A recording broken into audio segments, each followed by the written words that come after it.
China একটা কথা বলেন, তুমি যদি 1 বছরের ফলাফল চাও তাহলে তুমি মাছ চাষ করো, তুমি যদি 10 বছরের ফলাফল চাও তাহলে তুমি গাছ রোপণ করো, আর তুমি যদি 100 বছরের ফলাফল চাও তাহলে তুমি মানুষ চাষ করো।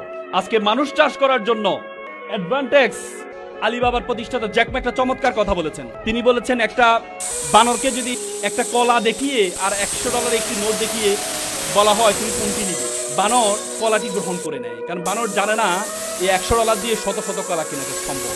তেমনি তরুণ প্রজন্মকে যদি বলা হয় তুমি কি চাকরি করবা নাকি ব্যবসা করবা, তরুণ প্রজন্ম চাকরিটি গ্রহণ করে। তরুণ প্রজন্ম জানে না ব্যবসা দিয়ে শত শত ব্যক্তিকে চাকরি দেওয়া সম্ভব।